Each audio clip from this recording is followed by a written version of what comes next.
Mis amados hermanos, vamos a tratar el tema o el título del sermón de hoy es: los salvados viven santamente en cualquier circunstancia. Escribió para animar a los cristianos que su ungido de Dios debe vivir en santidad. Y la circunstancia difícil, dolorosa o complicada no es una justificación para pecar. Es común encontrar frases allá afuera donde algunos dicen que los jóvenes que delinquen en las calles lo hacen porque no tienen oportunidad o no han tenido oportunidad. Tal frase lo que hace es justificar tales delitos. Y hace poco analizábamos con algunas personas acerca de: ¿será que están delinquiendo porque no tienen oportunidad, porque en su y eso los empuja a robar en las calles? Porque si por la necesidad hay que robar, todos hemos tenido necesidades, entonces todos deberíamos estar robando. Y la excusa de que no han tenido oportunidad, uno a veces observa a muchos jóvenes en los colegios de 10º, de grado 11, mientras está dictando la clase en el salón, están en los pasillos, están en la cancha, están en la cafetería, y luego se dice que no tienen oportunidad. Hay muchas cosas ahí para analizar, solo para explicar que un hijo de Dios puede estar en cualquier momento difícil de la vida y entender que su responsabilidad es una vida santa. De tal forma, amados, que tengo aquí una pequeña ilustración, y antes preguntar si alguno de los hermanos prestó servicio militar. Nuestro hermano Andrés, el pastor Félix, también Andrés, mi hermano Jesús, mi hermano Samuel, también Wilson, el hermano Aníbal, el hermano. Gracias, aquí tenemos un buen cuerpo de reservas del Ejército Nacional. Y quiero tomar solo la figura de una persona que ha sido reclutada para la vida militar. Observen lo siguiente: toman a la persona, al joven, como antiguamente sucedía, cuando iba para el trabajo, cuando estaba en la cancha, llegaba el ejército, hacía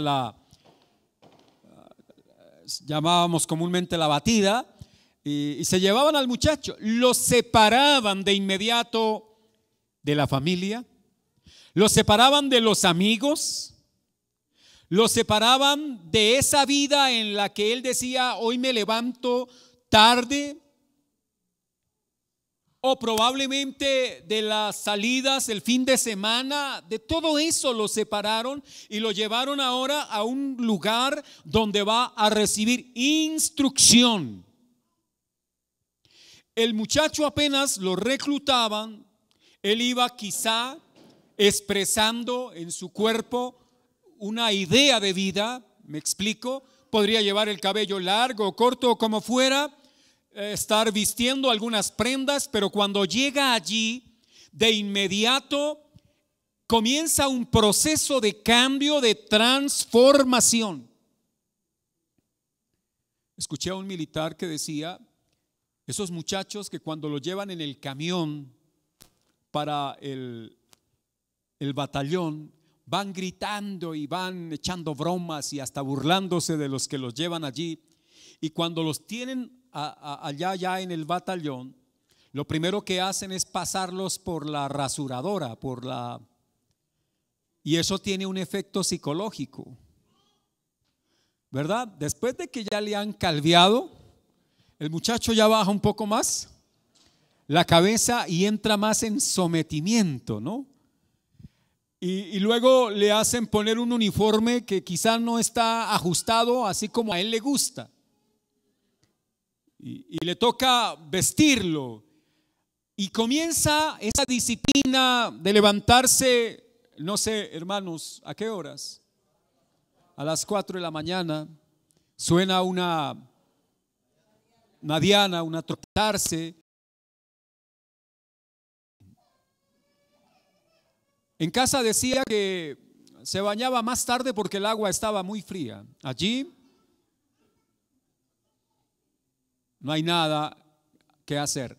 La vida de él ha sido ahora apartada para ser un miembro de las Fuerzas Armadas, del Ejército Nacional.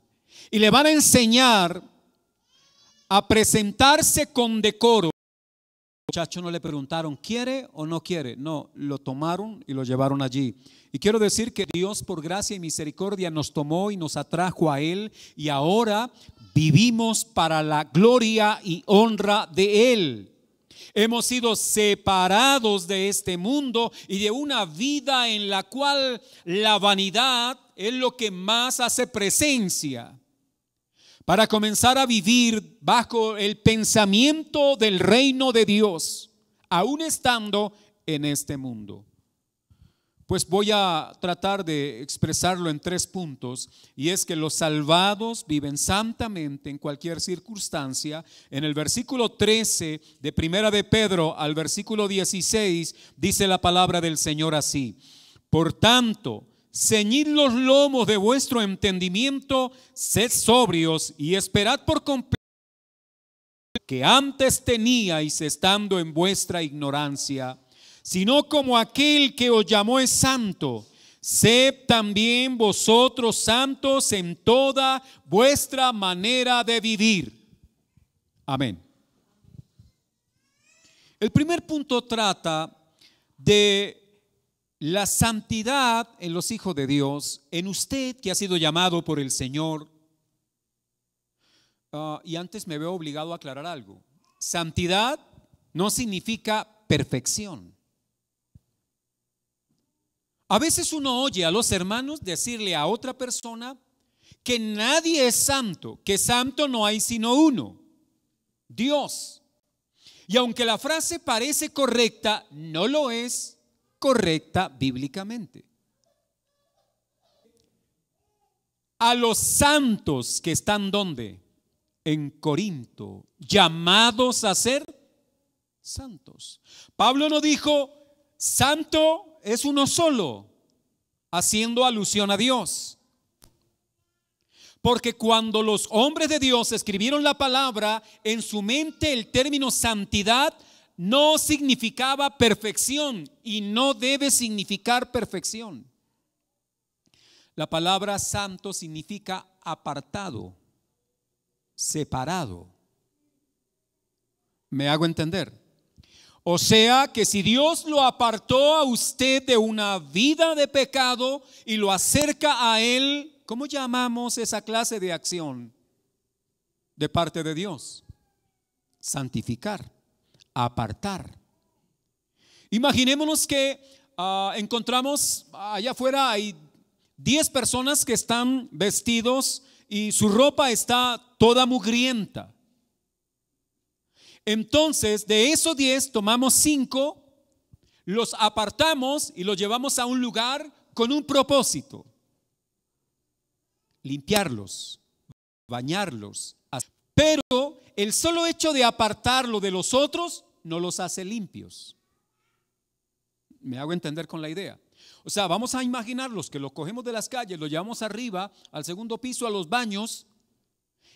Los entramos a los baños, estando en los baños siguen estando con la ropa sucia y la mugre está sobre ellos. O sea, el simple hecho de apartarnos no los hace limpios, pero ya están apartados. Santidad tiene que ver con apartamiento para un propósito. A estas personas las hemos apartado para bañarlas, limpiarlas, cambiarles de ropa. Ese es el propósito. Pero el apartamiento fue solo la separación de los demás, de lo que venían haciendo, para darles ahora una nueva vida en el caso del Evangelio. No sé si me hice entender con la explicación.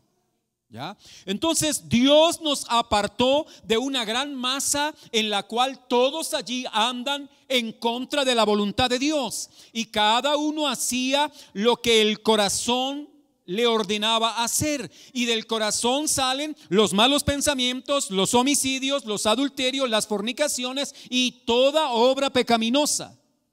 Dios nos apartó a pesar de tener un corazón lleno de pecado, y nos apartó para comenzar a limpiar nuestro corazón. O sea que la santificación, el apartamiento que Dios hace, lo hace para purificarnos. Por eso, aclarando ya el asunto, creo que cuando hablemos de santos, no estamos hablando del presidente, tampoco estamos hablando de lo que la iglesia tradicional ha llamado santos. Estamos hablando de todo hombre, toda mujer, toda persona que Dios haya separado de este sistema mundo y pecaminoso para que viva conforme a su palabra. Ese es un santo. Quiero preguntarles, ¿son ustedes santos? Bajo la idea que expliqué. Si alguno todavía no ha sido apartado por Dios, sea la oportunidad en esta mañana, si oye la voz de Dios, entonces le invitamos a salir de allá para que comience a caminar en el Señor Jesucristo y entonces pueda llevar una vida apartada de la vanidad de este mundo y vivir para Dios. Eso es santidad. Ahora, quizá cuando el hermano dice santo no hay sino uno, es porque está dándole el valor al término santo como el igual a perfecto. Perfecto sí es solo uno. Perfecto es solo Dios. Les pregunto, ¿son ustedes santos? Díganlo sin temor. Yo sé que a algunos hermanos les da todavía temor decir que soy santo. Ahora, le aclaro algo. Cuando Pablo le escribió a los corintios y les dijo, ustedes son santos y han sido llamados a ser santos, pero esos santos corintios andaban agarrados. Tenían problemas unos con otros. Les daba por comer lo sacrificado a los ídolos. Había hasta fornicación que ni siquiera los otros practicaban. Cuando se reunían al culto tenían desorden, mas sin embargo Pablo dijo, ustedes son santos. Hablando no de la cualidad moral, pero sí hablando de lo posicional en Cristo. Habían sido separados y ahora separados para Dios purificarlos, lo cual sí habla del mejoramiento de la condición moral de esos apartados, de esos santos. Entonces usted responde, sí, yo soy santo. Pero si la pregunta fuera, ¿es usted perfecto? Pues tenemos que dar un no rotundo y bien enfático. No, no somos perfectos, porque perfecto solo es Dios. Bien, mis amados, el versículo 13 leído acá, bajo la idea de que los santos, o mejor los salvados, debemos vivir santamente. También es importante que tenga en cuenta lo siguiente: el cristiano no es santo para ser salvo. El cristiano no es santo para ser salvo. El cristiano ha sido salvado para ser santo. No sé si me hice entender. O sea, la santificación es una consecuencia de la salvación y no la causa. Desafortunadamente, en medio del pueblo cristiano, algunos están viviendo santamente para ser salvos. Y se está cometiendo un gravísimo error desde la verdad bíblica. Vivir santamente para ser salvo es buscar una salvación por medio de las obras. Y una salvación por medio de las obras menosprecia el sacrificio de Cristo, lo pisotea. Porque si por nuestras obras de bondad, de santidad podemos ser salvos, entonces ¿para qué murió Jesús en la cruz?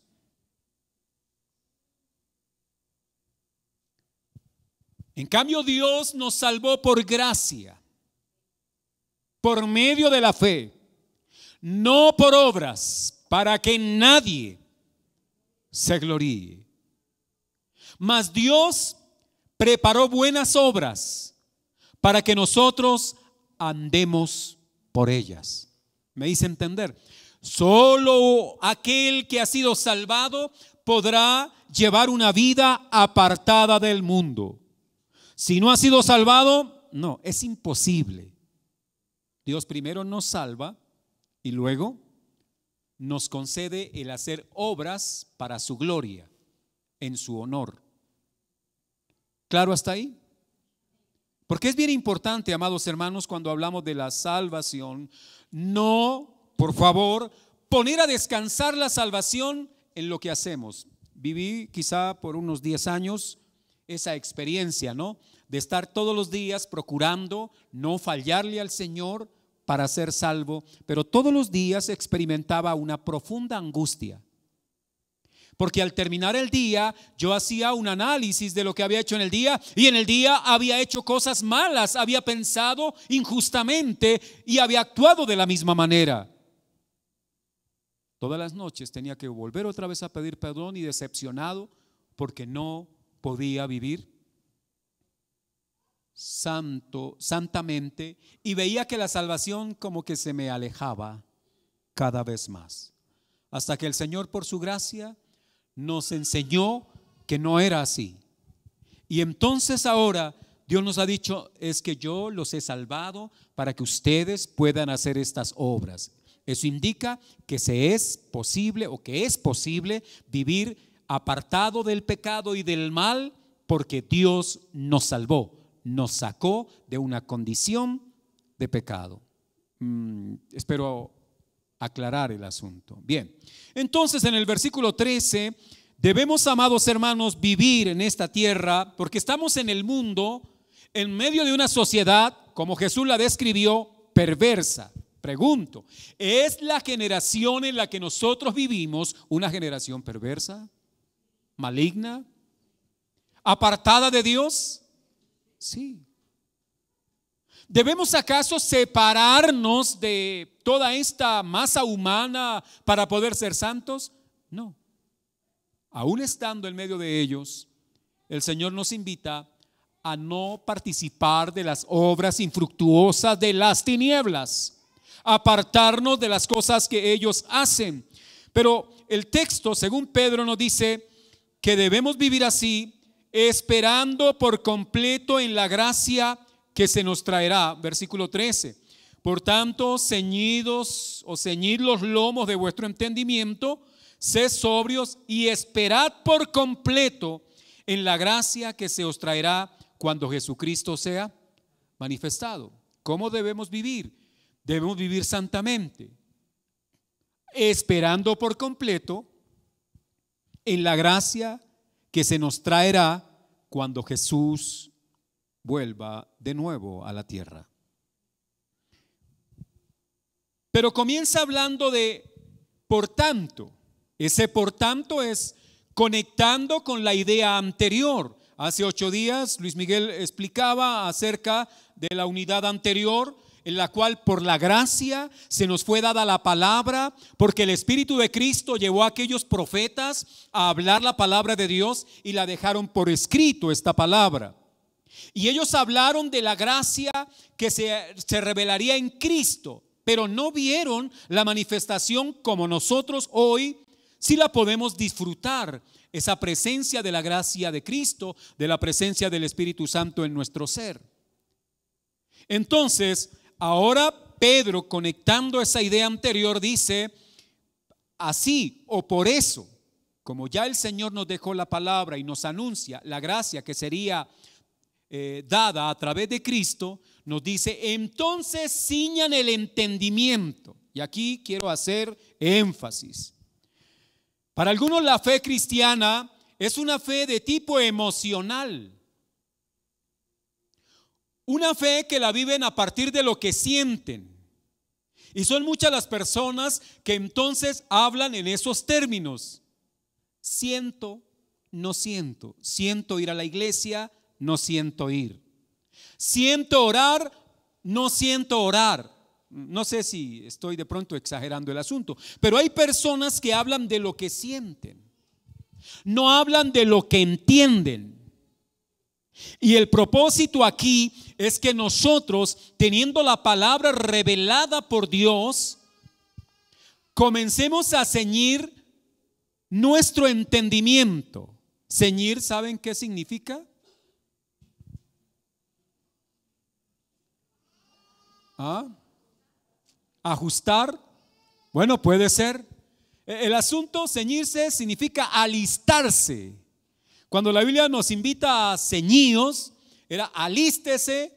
Por ejemplo, ellos usaban una túnica, pero había que amarrar un cinturón. Entonces, bueno, alístese para salir. Y eso significaba, póngase el cinturón, que es una manifestación de que está listo para hacerlo. Entonces, el Señor nos está invitando a alistarnos, alistar nuestro entendimiento, porque si usted vive una fe emocional, es una fe fluctuante. La fe emocional es circunstancial. No quiero con esto dejar la idea de que existe una fe emocional. Quiero decir es que existen personas que interpretan todo desde las emociones. Y no estoy tampoco diciendo que anulemos las emociones, pero hay que dar prioridad al entendimiento. La fe nuestra no es una fe irracional. El mensaje del Señor Jesús es un mensaje dirigido a la razón humana, al entendimiento humano. Por lo tanto, Pedro despierta con esta frase la idea de alístense para entender, porque la palabra se nos fue entregada, y entre más entendemos de la palabra de Dios, más esperamos completamente en la gracia que se nos traerá cuando Jesucristo sea manifestado. Explico. Entonces, voy a preparar el entendimiento. Me voy a alistar entendiendo la revelación de Dios. Cuando más comprendo la palabra de Dios, la vida es más tranquila. Hay más seguridad. ¿Sabe por qué la gente a veces sufre tanto? Y hay veces sufre más, ya lo hemos dicho en otra oportunidad, por lo que imagina que por la realidad de las cosas. No suele pasar. Manda al niño a comprar algo a la panadería y el niño demora más del tiempo, y usted ¿qué imagina? Se lo robaron. Y de inmediato entra en angustia y pánico y llama a toda la familia y metió en pánico a toda la familia cuando sonó el timbre. El niño viene con el pan. ¿Qué pasó, hijo? Es que había mucha gente y me demoraron un poco. Pero usted imaginó que se lo habían robado. Muchas veces el sufrimiento es más producto de lo que nosotros imaginamos y no de la realidad. Pero a veces el sufrimiento está también ligado a experiencias reales. Muere un ser querido y el otro no le puede decir, no, esa no es una realidad. No, es una realidad en la que se sufre. Pero también es importante entender que entre más conozco de Dios, de su palabra, de su revelación, más tranquilo estoy. ¿Por qué? Porque el Dios que se me revela en la Biblia me dice que Él es el Señor de todas las cosas, que Él está al control de todas las cosas. Vamos a imaginarnos que yo voy conduciendo un bus. Usted se sube al bus, me ve sentado allí al lado de la... Por a experimentar ¿qué? En mí como el que lo controla todo.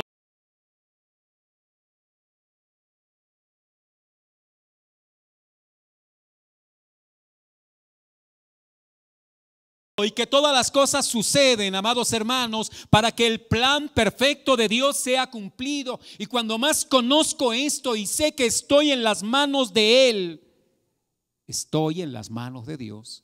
Eso hace que mi nivel de sufrimiento mengüe a causa de que estoy conociéndolo más a Él. ¿Me es clara la idea? Bien. Entonces la mayoría de personas sufren por no conocer a Dios, y hay muchos cristianos por el escaso conocimiento que a veces tenemos de Dios, sufrimos. Pierde el trabajo. Imagínese el caso hipotético de que mañana llega usted a trabajar y resulta que su jefe le dice pase a la oficina. Y usted piensa, me van a aumentar el sueldo. Me van a hacer un aumento, ¿verdad? Van a dar un ascenso y angustia.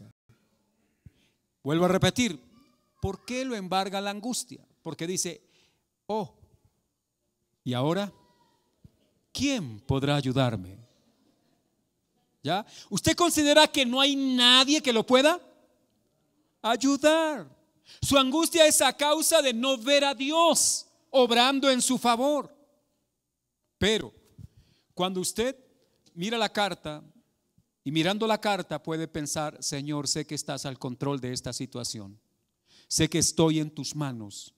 Y si mi tiempo en esta empresa ha terminado, es porque está a punto de comenzar en otro lugar. Voy por una nueva experiencia y oportunidad que tú tendrás para mí. ¿Y no le genera en ese momento un cambio de sentimientos también? O sea, empieza usted por el conocimiento que tiene de Dios, porque recuerda que Dios le dice, ¿ha visto un pájaro muriendo de hambre? Yo sostengo a las aves, yo visto a los lirios del campo. Y usted dice, claro, Señor, creo que tú estás obrando en mi favor. Su angustia mengua. Los discípulos estaban supremamente angustiados aquel día que la barca estaba a punto de hundir, sufrían. Y el Señor les dijo, hombres de poca fe. Pero fe no es solo, amados hermanos, esa idea mística que algunos tienen de la fe. Fe es confianza, fe es conocimiento. Porque entre más conozco, más confío. Desconozco y estoy inseguro.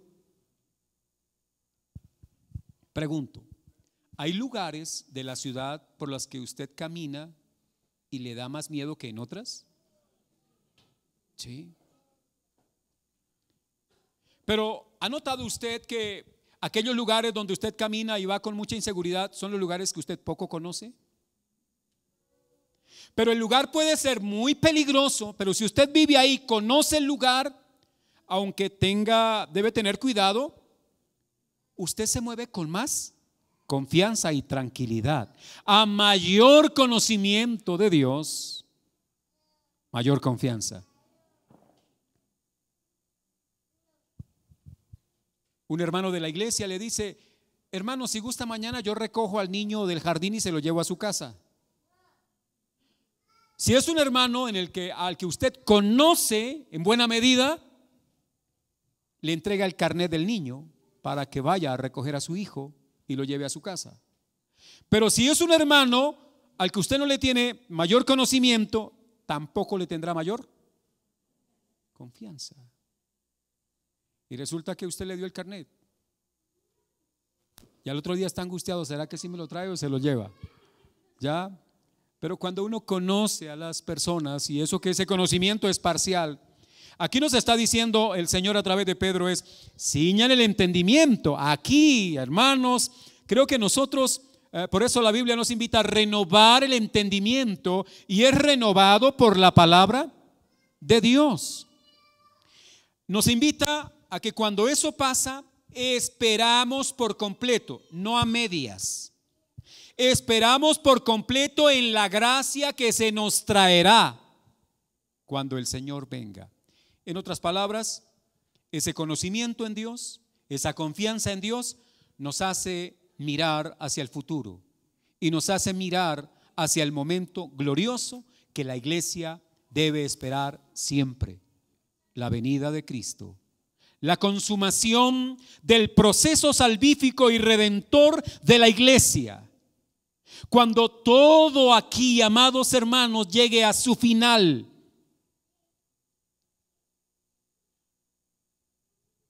cuando veamos el perfeccionamiento de nuestra propia vida, porque seremos transformados, hechos en semejanza a la gloria de Cristo, seremos semejantes a Él en gloria, dice la palabra. Entonces, mis amados, a veces tenemos esperanzas parciales acá. Voy a imaginar algo. Estoy cotizando para la pensión y yo espero algún día tener la pensioncita. Está bien. no hace mal tener la pensión, pero a la verdad no me soluciona mucho, me ayuda, pero no me soluciona todo. Un anciano tiene una pensión, no tiene hijos, y resulta que necesita de una mano para que lo lleve a cobrar. La pensión por sí sola no lo lleva. La pensión por sí sola no lo cuida, aunque es importante, no sé si me hago entender. Pasajeras que vive en santidad está puesta en lo eterno, en lo completo, en lo perdurable. Paso a mirar entonces dos expresiones que usa aquí Pedro, y es: sed sobrios. ¿Qué entiendo yo por la palabra sobriedad? Para algunos dicen, mejor, algunos pueden definir esto como estar en su juicio, ¿no? En su juicio cabal, en pleno uso de sus facultades, eso es sobriedad. Pero también sobriedad es moderación y templanza. Y como aquí está hablando de la conducta, porque la santidad de Dios es la que gobierna mi conducta y la suya, entonces nos dice: los santos viven con moderación y templanza mientras esperamos la venida de Cristo. Últimamente he estado como impactado y molesto, y quizá por eso lo he mencionado bastante. Es este predicador que de nombre Jesse Duplat, no sé si lo pronuncié bien, que fue escándalo mundial porque le pidió a su feligresía que le dieran ofrendas para comprar un jet de $50 millones. ¿Sí? Bueno, sí, para estar más cerca de Dios seguramente ese jet podía subir un poco más y poder orar desde las alturas, tal vez por el mundo. Lo que quiero decir es, personas que esperan eso aquí abajo, esa es toda su recompensa. Y este hombre entonces invita a su feligresía porque él espera un jet teniendo 3 para llevar el evangelio a todo el mundo. ¿Será para llevar el evangelio a todo el mundo? Porque hubo una generación,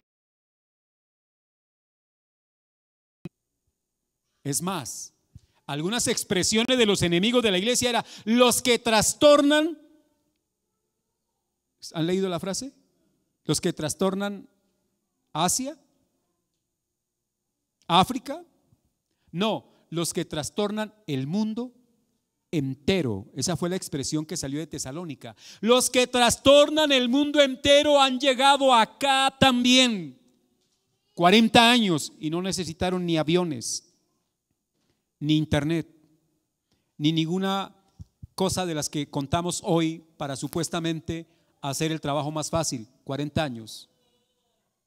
Se cree que nunca en otro momento de la historia se ha logrado una evangelización universal. ¿Qué los movió? ¿Un avión? ¿Un jet de 50 millones? No, el Espíritu Santo de Dios. ¿Qué necesita la iglesia para llevar el evangelio a otras partes del mundo y a los vecinos? ¿Qué necesitamos? Que el Espíritu Santo nos mueva a hacerlo y nosotros obedecer la guianza del Espíritu del Señor. Moderación y templanza. ¿Acaso no es eso, amados hermanos, una exageración? ¿No es una extravagancia en la vida de estos que de predicadores poco más bien usan el evangelio para vivir como magnates? No es ese el evangelio de Jesucristo. Moderación. Sea moderado en su forma de vivir. Jesús fue moderado en su forma de vivir. Templanza, la templanza tiene que ver con el dominio propio. Es que yo deseo, sí, pero sus deseos tienen que estar bajo control. Eso es templanza. Porque cuando nosotros somos movidos por los deseos, vamos a Dios para que Él satisfaga mis deseos. Y permítame señalarle algo: Dios no se ha comprometido con usted ni conmigo a satisfacerme los deseos. Dios se ha comprometido a satisfacer mis necesidades. Tanto que en esa oración allí el Señor le dijo a los discípulos lo siguiente: vuestro Padre Celestial sabe de qué cosas tenéis. Yo pregunto, ¿sabe Dios qué es lo que usted necesita? Pero por supuesto, claro que sí, Dios lo sabe y es poderoso para socorrerlo. Bueno, y entonces ¿por qué nos angustiamos tanto? Noten bien que entendemos una cosa y vivimos otra. Ojo, sé que Él sabe lo que yo necesito. Sé que Él conoce mis necesidades, pero además de eso sé que Él puede suplirlas. Mas sin embargo ando angustiado. Entiendo una cosa, pero vivo otra. Por eso hay que ceñir el entendimiento para que a la vez la conducta aquí expresada en moderación y templanza sea, amados hermanos, una vivencia en la comunidad de fe, en la comunidad cristiana. Vendrá el Señor, Jesús volverá por segunda vez. ¿Creen eso? ¿O será acaso algo que hemos repetido como loros durante siglos? No, está en la Biblia, y la Biblia en la verdad de Dios. Y así como los profetas anunciaron la primera venida y vino, los apóstoles han anunciado la segunda venida, entonces vendrá el Señor. ¿Esperamos la venida de Cristo? ¿Qué hay que hacer mientras tanto? Vivir con moderación y templanza, porque es una forma de esperar por completo en la gracia que se nos traerá. Pero luego en el versículo que sigue dice, para entrar al segundo punto, como hijos de nuestro Padre Celestial. Usted es un hijo de Dios. Hermano, hermana que está aquí, usted es un hijo o una hija de Dios. ¿Dimensiona usted el término soy hijo de Dios? ¿Le produce alguna emoción? Porque si eso no nos emociona, entonces nada nos va a emocionar. ¿Ya? Hay algunos que ven a una persona conocida, diría famosa, en la calle y regáleme un foto, y qué emoción, ¿no? Expresan. Y luego se la andan mostrando la fotografía a todos sus amigos, porque es que me tomé una foto con fulano, y uno ve la emoción. Es más, ni siquiera son amigos, ni siquiera son conocidos. ¿Qué tal si fueran amigos? Perdónenme la expresión vulgar. ¿Cuánta chicanería habría, verdad? Pero usted es hijo de Dios. Si fuera amigo, imaginemos un personaje famoso. A ver, ayúdenme con algún nombre de un personaje famoso. Con Messi, para los que les gusta el fútbol. Otro personaje famoso, Falcao, también a los que les gusta el fútbol. Y gracias al Señor. Sí, esa es una bendición. Pero aún así, amados hermanos, quiero decir que si usted es amigo de una celebridad, usted le anda contando a todo el mundo, lo pone en el Facebook. Es más, no sé cuántas cosas. Si él le regala la camiseta sudada, usted no la lava.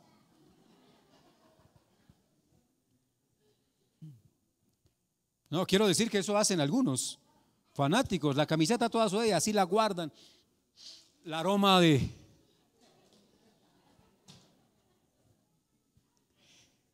No tienen temor de decir que son amigos o conocidos de ese personaje. Pero la pregunta es, ¿usted es hijo de Dios y a quién se lo cuenta? ¿Usted es hijo de Dios y a quién se lo dice? Y cuando lo dice, ¿acaso lo anuncia con la misma emoción? Creo que está pasando algo, ¿verdad? La Biblia dice, sí, hacemos a los hombres más grandes y a Dios lo obedientes. Ojo, no somos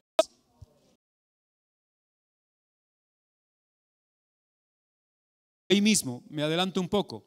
Habiendo purificado vuestras almas por la obediencia, oído, la santidad. Dios lo apartó para purificarlo. ¿Cómo se va a purificar? Con la obediencia. ¿A quién? ¿Al pastor? ¿Al líder? Voy a decir esto, algunos son tan obedientes a los pastores y a los líderes, pero a la palabra no. Y algunos creen que obedecerle al pastor es obedecerle a Dios. Falso. No. La obediencia es a la palabra de Dios, y es verdad que hay que obedecer a las autoridades que han sido puestas sobre nosotros, pero esa obediencia a las autoridades es por obediencia a la verdad, por obediencia a la palabra del Señor. Solo así vamos a purificar nuestra vida. Nos apartó Dios, ¿cómo nos vamos a purificar? Por la obediencia. Por eso el texto dice, como hijos obedientes. Usted ha tenido hijos, para los que son padres acá. ¿Se goza cuando ellos obedecen? ¿Y cuando ellos desobedecen? Nos causan problemas, ¿verdad? Nos ponen a sufrir un poco, ¿ya? Y luego nosotros los hacemos sufrir un tanto. Porque cuando no obedecen, nos toca enseñarles cómo se purifican. Ya, bien. Ahora, luego dice en el mismo verso 14, no os conforméis a los deseos que antes teníais estando en vuestra ignorancia. Nos está diciendo, ojo, ustedes ahora ciñen el entendimiento, viven moderadamente porque están llamados a una vida santa, viven como hijos de Dios, purificándose con la verdad, con la palabra de Dios. Por lo tanto, no deben amoldarse, conformarse, hacer las cosas según los deseos. Dice aquí deseos, y la palabra deseos en el idioma de la Biblia es concupiscencia. O sea, no hagan las cosas que sus deseos humanos, carnales, tratan de imponerles a ustedes. No vivan así. Hay hermanos que a veces en medio de su práctica cristiana, por ejemplo, a uno cada rato le salen, hermano, ¿es que es pecado tomarse una cerveza? Vienen con preguntas como que uno interpreta, están buscando es ir al límite, ¿sí? O sea, como que hasta aquí no peco. Pastor, ¿es que es pecado salir con una compañera de trabajo a tomar tinto aunque no hacemos nada malo? No, pues ya con salir a tomar solo tinto ya va por mal camino. No sé si me hago entender. Pastor, ¿es que es pecado bailar? Y algunos salen con una cantidad de cosas que uno dice, ¿por qué no llegan a decir, hermano, qué tan bueno es estudiar la Biblia o cosas así, que uno vea que hay un deseo por la espiritualidad, pero lo que procuran es conformarse a los deseos que antes tenían andando en ignorancia? Es más, llega la época de diciembre y algunos recuerdan aquellos diciembres. Sí, una vez escucha frases, uy, aquellos diciembres que nunca volverán. ¿Y cómo eran esos diciembres? De rumba, de parranda, de tomatas, y algunos todavía los recuerdan con cariño. Algunos todavía hablan como con añoranza de esos tiempos. Es más, deberíamos recordar eso y sentir fastidio. Pero no pasa así. Por eso la Biblia dice, no se conformen a los deseos que ustedes antes tenían. Y avanzo. En este último punto, porque el verso 15 dice, sino como aquel que os llamó es santo. Ojo, nos está diciendo, no se conformen a la vanidad de los deseos de su corazón que los guían a pecar delante de Dios, sino por el contrario, como aquel que os llamó es santo. Entonces viene este puntico aquí interesante. Debo vivir como aquel que me llamó. ¿Quién me llamó? Jesús. Jesús me llamó. ¿Vivió santamente el Señor? ¿Es santo Él? Claro que sí. Bueno, la Biblia me dice, viva santamente como Él. Y con esto aclaro algo, no viva una santidad inventada por los hombres. La santidad inventada por los hombres era algo así como lo que vivían los seguidores de los fariseos. Los fariseos se inventaron un código de moralidad y procuraron vivir bajo ese código de moralidad. Y Jesús les dijo a los discípulos, ojo con los fariseos. Bueno, no fue la expresión de Jesús porque Jesús no hablaba así, ¿no? Pero la idea era: guardaos de la levadura de los. En la cuadra donde cuadra. Y se rasga las vestiduras por el aborto de esa mujer. Y sale a forzar a los otros compañeros de vivienda de cuadra: hagamos una marcha en contra de él. Pero ¿y sus pecados? Usted está escandalizado del pecado de un prójimo y sus pecados. Usted no es de esas personas que dice mentiras. Usted no es de esas personas que guarda resentimiento, que sufre de envidia, que tiene odio en su corazón. ¿Y por qué eso no lo escandaliza? Porque somos hijos de una sociedad de doble moral.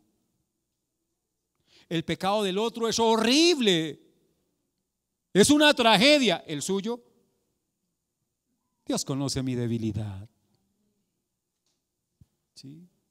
Miren, mis amados hermanos, es supremamente importante que nosotros aterricemos las cosas. Por eso Jesús dijo: antes de ponerse a intentar señalar las pajas en los ojos ajenos, trabajen con la pequeña viga que está en su ojo.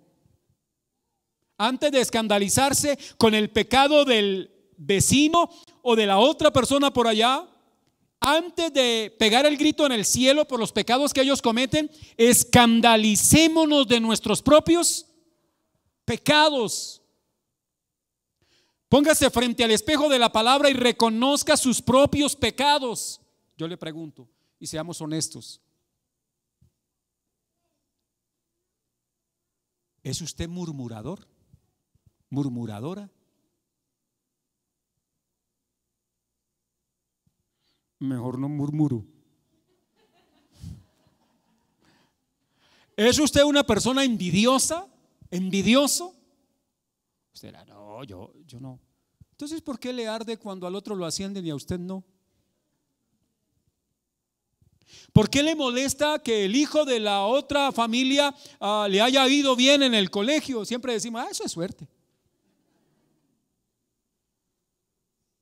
Hay envidia. ¿Acaso no tenemos odio y resentimiento contra algunas personas? Escandalicémonos de esos pecados. Hay que irlos eliminando de nuestra vida. Hay que no conformarnos a esos deseos pecaminosos que están en nosotros. La sociedad no va a ser mejor haciendo marchas en contra de los pecados de los demás. Podremos ayudar a una vida mejor aquí. ¿Cómo? Trabajando cada uno con sus propios pecados. ¿Cuál es su pecado más grotesco?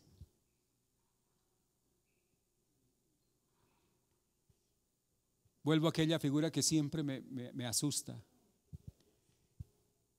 Que llegue el día en que nos conecten unos cablecitos y nos pongan una pantalla acá. Y cuando nos hacen la pregunta: ¿cuál es su pecado más grotesco? ¿Usted lo pensó aquí? Salió en la pantalla.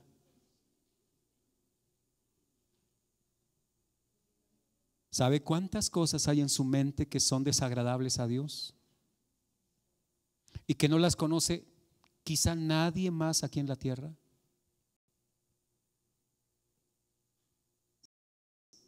Tanto purificados para que ahora, purificados por esta obra preciosa de Dios, podamos acceder a su trono. En el Antiguo Testamento, cuando un sacerdote entraba y no se había purificado, caía muerto.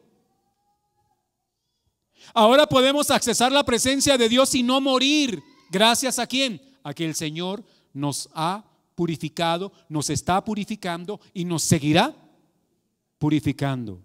Entonces, amados, es supremamente importante entender que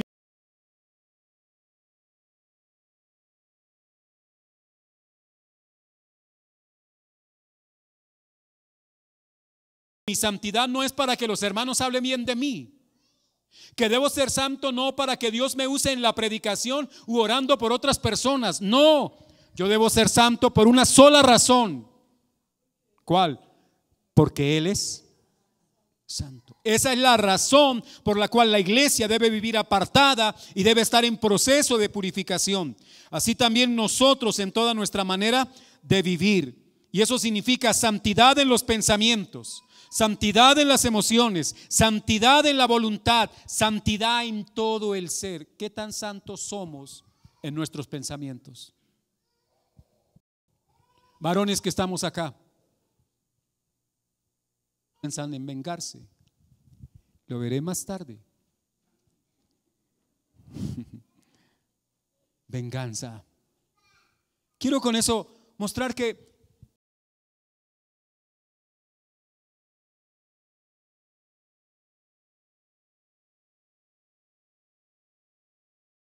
probablemente en nuestros pensamientos abunda ideas pecaminosas, y la Biblia dice que debemos ser santos en toda, versículo 15, en toda nuestra manera de. No son los santos en la iglesia, porque aquí en la iglesia uno llega el día domingo,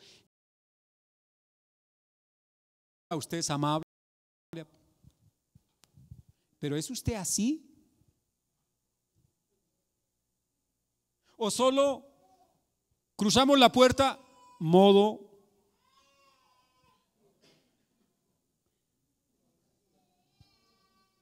perfección, modo santidad, modo purificación? Salimos de ahí para allá, modo avión. Quiero decir que como que cambia la perspectiva. Actuamos injustamente. Ahora, no solo pensamos, sentimos. Salimos de la iglesia, vamos en el carro, los que lo tienen, con su familia, y no falta el que se atraviesa. Además que se atravesó, nos recordó el Día de la Madre.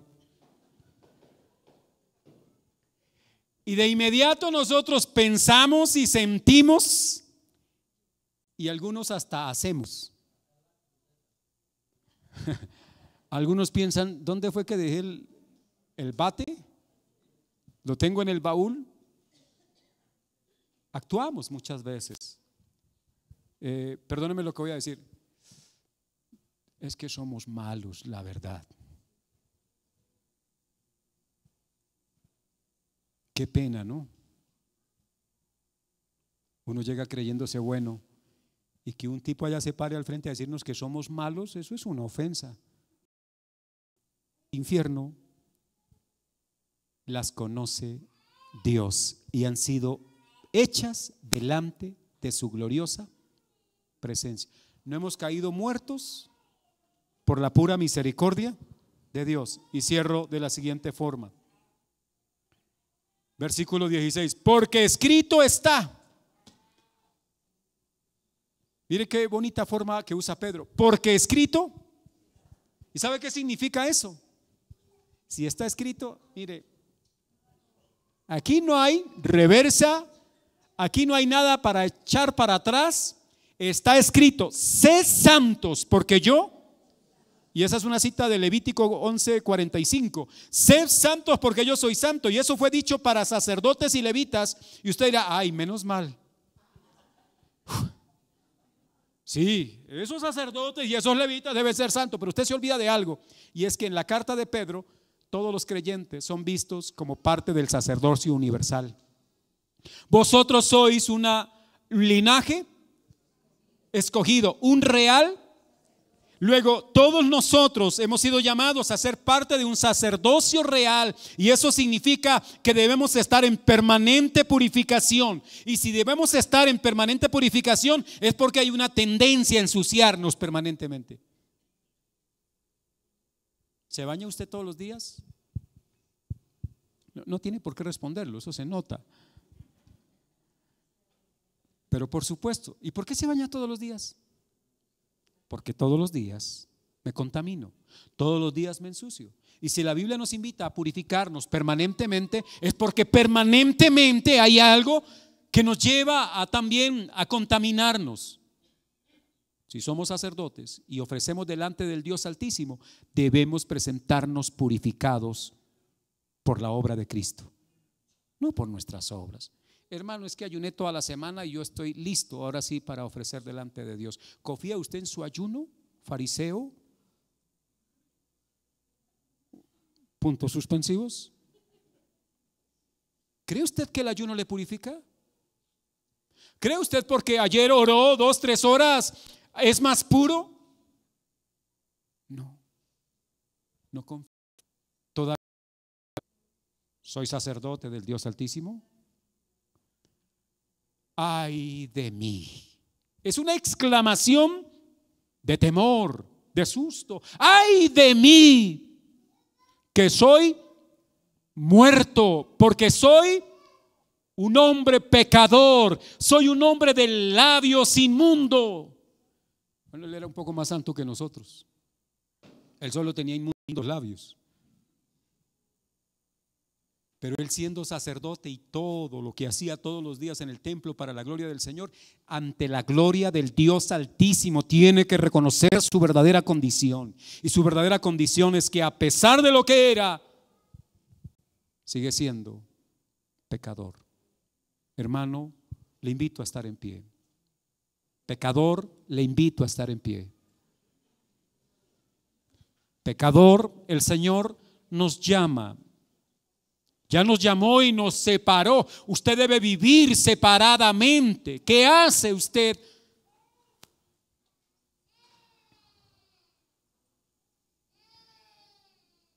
Andando con quienes no tiene que andar.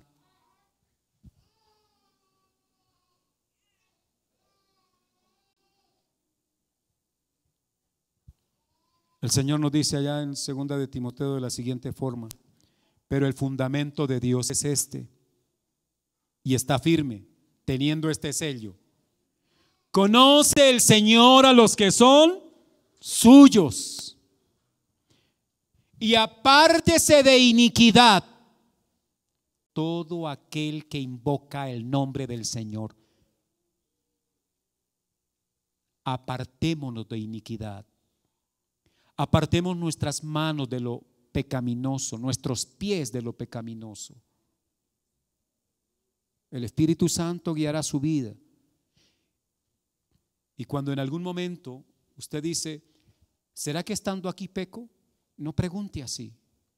Pregunte mejor: ¿estoy aquí glorificando a Dios? ¿Lo estoy honrando?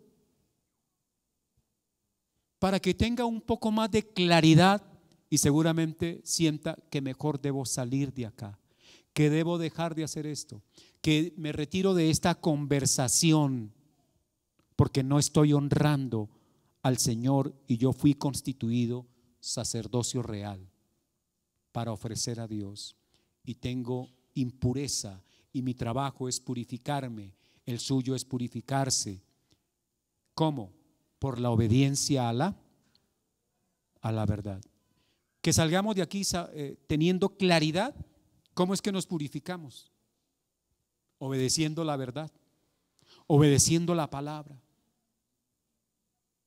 Alabo a Dios que nos permitió terminar la lectura la semana pasada de toda la Biblia. ¿Y qué hago estos otros meses? Siga leyendo, siga estudiando, pero siga obedeciendo, porque nada sacamos con saberla y no obedecerla. Vamos a orar. Y le va a decir: